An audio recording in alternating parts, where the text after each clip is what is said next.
पहले एपिसोड के शुरुआत में हमें एक लड़की दिखाई देती है जो रात के समय एक शांत गली में चलते हुए जा रही थी। शुरू में माहौल काफी शांत नजर आता है, लेकिन कुछ ही देर बाद हमें दिखाई देता है कि उसके सर के पीछे एक सीवियर चोट लगी हुई थी जिसे बहुत ज्यादा खून बह रहा था और वो चलते हुए जंगल की तरफ चली जाती है। बाद में हमें पता चलता है कि ये लड़की एंडी बेल है, वो टीनेजर जिसका मर्डर इस कहानी का मेन पार्ट है। सीन चेंज होता है, हमें 5 साल बाद की कहानी देखते हैं। आज के टाइम में हम पिप को देखते हैं जो स्कूल से अपने दोस्तों के साथ घर जा रही है। वो लोग एक लोकल शॉप से दारू खरीदने की कोशिश करते हैं, लेकिन क्योंकि ये एक छोटा सा गांव है जहां सब एक दूसरे को जानते हैं कि चालाकी जल्दी पकड़ी जाती है अंडर एज बियर खरीदने की कोशिश करते हुए। जैसे ही वो टीनेजर्स शॉप से भागते हैं ताकि ओनर उन्हें पकड़ ना सके, पिप अपने दोस्तों से अलग हो जाती है और उस गली से गुजरती है जहां एंडी बेल, जो 5 साल पहले मर्डर का शिकार हुई थी, का मेमोरियल बना हुआ था। घर पर पिप अपने भाई और पेरेंट्स से बात करती है और फैमिली डॉग बार्नी को वॉक पर ले जाने के लिए मान जाती है। जब वो गांव के एक और घर के पास से गुजरती है तो देखती है कि कुछ बच्चे उस दरवाजे पर नॉक करके भाग रहे हैं। जब वो और पास जाती है तो देखती है कि किसी ने उनके वॉल पर स्कम फैमिली स्प्रे पेंट किया हुआ है। फिर ये पता चलता है कि एंडी का मर्डर हुआ था, लेकिन उसका बॉडी कभी नहीं मिला। पुलिस ने केस क्लोज कर दिया क्योंकि उस वक्त उसके बॉयफ्रेंड सैल सिंह ने अपनी जान ले ली थी और उसने मर्डर का कन्फेशन भी किया था, और ये उसी का घर है। समर हॉलीडेज के बावजूद पिप डिसाइड करती है कि वो एक एक्सटेंडेड प्रोजेक्ट करेगी और उसके लिए वो एंडी के मर्डर के बारे में रिसर्च करने का प्लान बनाती है। उसके लिए वो रवि, जो सैल का भाई है और उसी घर में रहता है जहां ग्रेफिटी की गई थी, से बात करती है ताकि उस रात के बारे में उसकी यादें जान सके। पिप उसके लिए मफिन्स भी बनाती है ताकि बात आगे बढ़ सके, लेकिन रवि उसके पास्ट को दोबारा उठाने पर नाराज हो जाता है और पिप के सामने दरवाजा जोर से बंद कर देता है। बाद में पिप वुड्स में चलने जाती है और देखती है कि सारे पेड़ों पर काले रिबन बंधे हुए हैं, शायद एंडी की याद में। फिर उसे एक पुरानी छोड़ी हुई झोपड़ी मिलती है जिसमें एक मैट्रेस और कुछ ग्रेफिटी होती है जो देखने में लगता है कि टीनेजर्स ने की है। लेकिन जब पिप उस झोपड़ी के अंदर देख रही होती है तभी एक रनर उसके पास से गुजर जाता है और उसका डॉग बार्नी उसके पीछे भाग जाता है। जब पिप फाइनली बार्नी को पकड़ लेती है तो वो थोड़ा डर जाती है क्योंकि रनर एंडी जैसी दिख रही थी, और तब हमें पता चलता है कि वो शायद एंडी की बहन है। जब पिप अपने दोस्तों के साथ टाइम स्पेंड कर रही होती है और सब लड़कों और पार्टियों के बारे में बातें कर रहे होते हैं, तब भी पिप का ध्यान एंडी के केस पर ही होता है। उसकी बेस्ट फ्रेंड कारा पिप से रिक्वेस्ट करती है कि वो उसकी बड़ी बहन नोमी से एंडी की मौत वाली रात के बारे में सवाल ना पूछे, क्योंकि नोमी वहां थी लेकिन उसे पास्ट को दोबारा याद करना पसंद नहीं है। लेकिन जब पिप स्नैक्स लेने के लिए कारा के घर जाती है तो उसकी मुलाकात किचन में नोमी से हो जाती है और वो उस रात के बारे में बात करती है जब एंडी गायब हुई थी। लेकिन तभी कारा और नोमी के डैड वापस घर आ जाते हैं और उनकी बात कट जाती है। घर आके पिप अपने बेडरूम में एक एविडेंस बोर्ड बनाने लगती है जिसमें वो एंडी के मर्डर की रात के बारे में सब क्लूज एक साथ जोड़ती है। जब वो एंडी, सैल और कारा की बहन नोमी को सोशल मीडिया पर स्टॉक कर रही होती है तो उसे पता चलता है कि उस रात वो लोग मैक्स हेस्टिंग्स नाम के एक लड़के के साथ भी हैंग आउट कर रहे थे। पिप डिसाइड करती है कि उसे मैक्स से जरूर सवाल करने पड़ेंगे। पिप अपने आप को एक पार्टी में वेट्रेस बनने के लिए ऑफर करती है, जानते हुए कि ये पार्टी मैक्स के घर पर हो रही है। उसके साथ वो कारा को भी इन्वॉल्व कर लेती है, जो ज्यादा खुश नहीं होती क्योंकि उन्हें इस जॉब के लिए स्टार्स जैसा ड्रेसअप करना पड़ता है। शाम भर मैक्स पर नजर रखने के बाद पिप आखिरकार उसे सेलर में ढूंढ निकालती है और उससे उस रात के बारे में सवाल करती है जब एंडी की मौत हुई थी। मैक्स ये मानने लगता है कि सैल उसके घर से रात के करीब 10 बजे चला गया था और उसके बाद कहाँ गया उसे कुछ पता नहीं। पिप को तब और ज्यादा हैरानी होती है जब मैक्स ये बताता है कि सैल ने सबसे झूठ बोलकर पुलिस को बहाना देने के लिए कहा था, क्योंकि वही वो वक्त था जब एंडी का मर्डर हुआ था। हालांकि पिप थोड़ी नशे में होती है क्योंकि मैक्स सिर्फ तभी उसके सवालों का जवाब दे रहा था जब पिप शॉट्स ले रही थी। लेकिन पिप को लगता है कि मैक्स और नोमी के वर्जन ऑफ इवेंट्स कुछ मिलते नहीं हैं। जब कारा को पता चलता है कि पिप ने उसकी बहन से सवाल किए हैं, जबकि उसने पिप से यह स्पेसिफिकली ना करने के लिए कहा था, तो उन दोनों के बीच झगड़ा हो जाता है। उसी दिन थोड़ी देर बाद पिप रवि के घर जाती है सैल के बारे में सवाल करने के लिए माफी मांगने। रवि को थोड़ा अजीब लगता है कि पिप अभी भी स्टार की तरह ड्रेस्ड अप है, लेकिन वो उसकी माफी एक्सेप्ट कर लेता है और उसे सैल के कमरे में ले जाता है, जहां उन्हें सैल का मोबाइल फोन मिलता है। दोनों मिलकर उसके मैसेजेस देखते हैं। जब रवि ये समझाता है कि उसका भाई सैल बहुत इंटेलिजेंट था, लेकिन अपने मैसेजेस में टेक्स्ट स्लैंग यूज करता था, तो वो पिप को आखिरी में भेजा गया एक मैसेज दिखाता है। यह मैसेज सैल ने अपने डैड को भेजा था, जिसमें वो एंडी को मारने की कन्फेशन कर रहा होता है।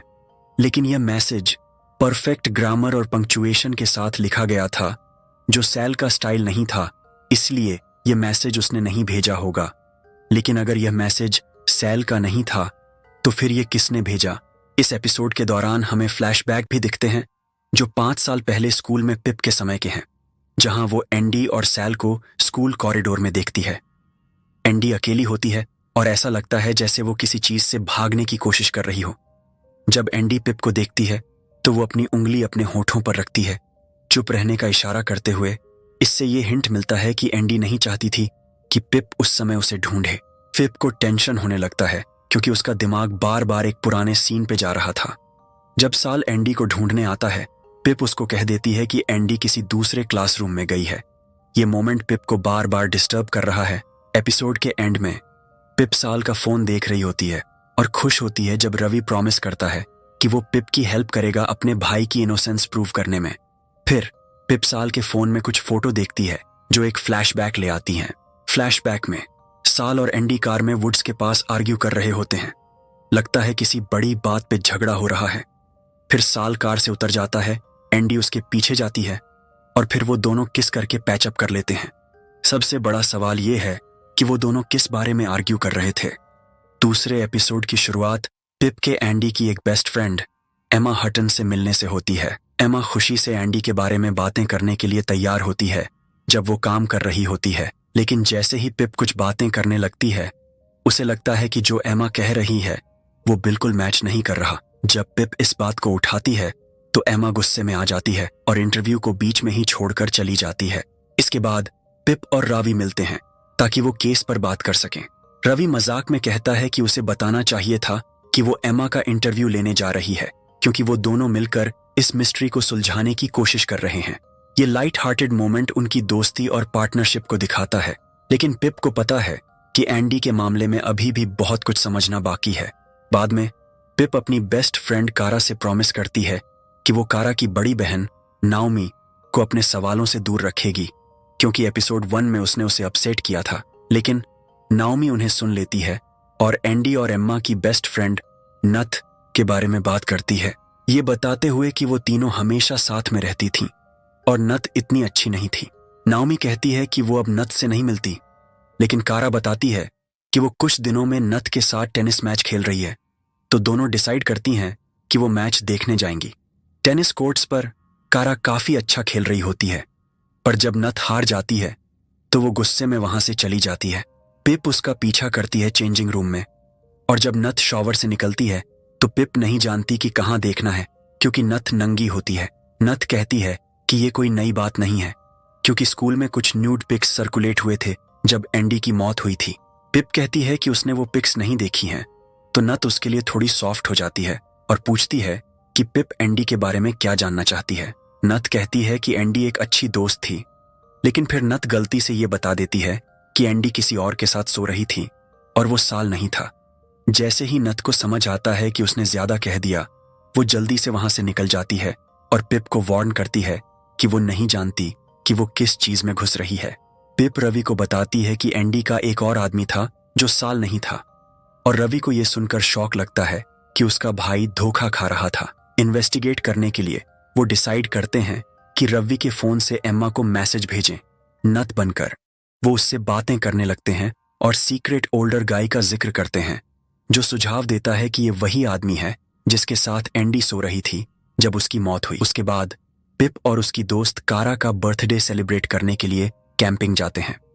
वो लोग झील में स्विमिंग और ड्रिंक्स का मजा लेते हैं, लेकिन रात होने पर वो ओइजा बोर्ड करने का डिसाइड करते हैं और डर जाते हैं जब उन्हें लगता है कि वो एंडी से कम्युनिकेट कर रहे हैं, जो उन्हें बताती है कि उन्हीं के साथ वाले वुड्स में उसकी लाश दफनाई गई है। जब कारा को रात को टॉयलेट जाना होता है तो सब लड़कियां साथ जाती हैं, क्योंकि सेफ्टी ग्रुप में रहने से है।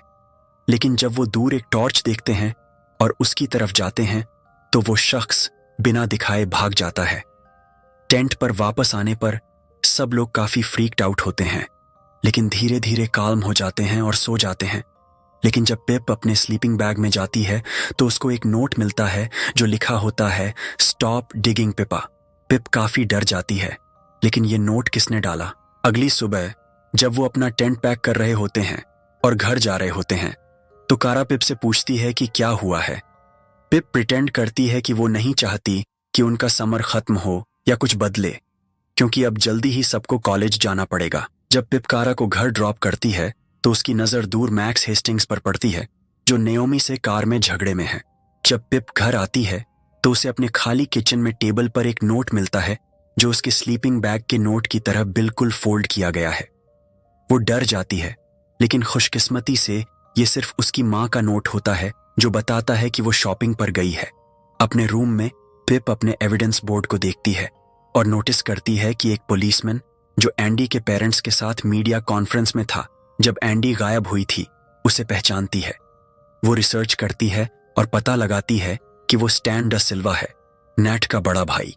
पिप सोचती है कि शायद वो कुछ छुपाने में मदद कर रहा है, इसलिए वो नैट को अपने सस्पेक्ट्स की लिस्ट में ऐड करती है। रवि को अपने एविडेंस बोर्ड दिखाते हुए वो थोड़ा कंफ्यूज्ड हो जाता है जब देखता है कि सोशल मीडिया पर जो फोटोज उसने एंडी, नैट और एमा की प्रिंट की हैं वो क्रोनोलॉजिकल ऑर्डर में नहीं है। जब वो उन्हें सही तरीके से अरेंज करती है तो पता चलता है कि फोटोज सिर्फ एंडी और एमा की हैं और नैट दोस्ती के ग्रुप से गायब हो गई है। लेकिन क्यों? दोनों फिर से रवि के फोन का इस्तेमाल करते हैं और नैट को ट्रेन स्टेशन पर बुलाते हैं, इस बार एमा बनकर। वहां पहुंचने पर नैट गुस्से में होती है क्योंकि उसे ट्रिक किया गया है। वो उन्हें बताती हैं कि उनका ख्याल है कि एंडी ही वो थी जिसने उसकी न्यूड फोटोज सर्कुलेट की थी।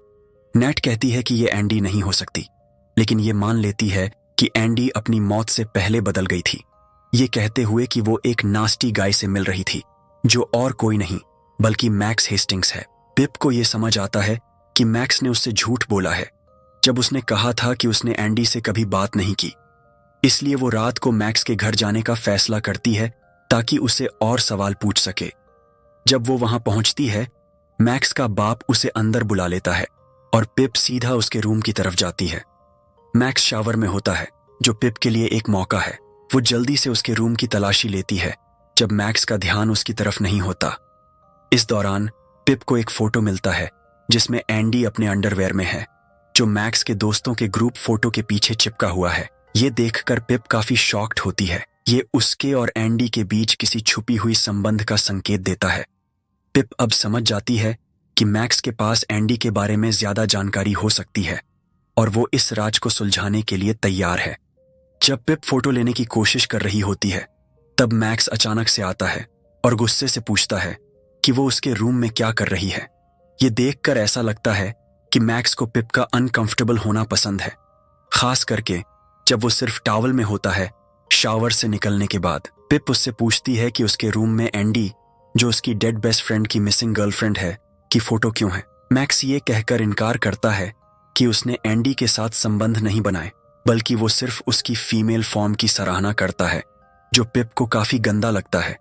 पिप फिर सैल के फोन से मैसेजेस दिखाती है जो दिखाते हैं कि सैल और एंडी के बीच मौत से पहले झगड़ा हो रहा था, और मैक्स ये कहता है कि ये इसीलिए था क्योंकि एंडी ड्रग्स का काम कर रही थी, मतलब वो ड्रग्स को सप्लाई कर रही थी और सैल को ये पसंद नहीं था।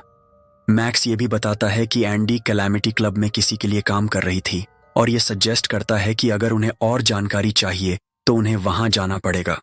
लेकिन ये मिस्ट्री मैन कैलामिटी क्लब में कौन है, ये अभी भी एक सवाल है, और पिप को समझ आता है कि इस राज को सुलझाने के लिए उसे वहां जाना होगा। ये एपिसोड यहीं पर खत्म होता है। इस वीडियो में मैंने 2 एपिसोड्स को कवर किया है। अगर आपको और एपिसोड्स चाहिए तो प्लीज कमेंट करें, क्योंकि तभी मैं आगे के एपिसोड्स बनाने का सोच पाऊंगा। मुझे उम्मीद है कि ये वीडियो आपको पसंद आई होगी। अगर आपको ये वीडियो अच्छी लगी तो चैनल को सब्सक्राइब करना और वीडियो को लाइक करना न भूलें।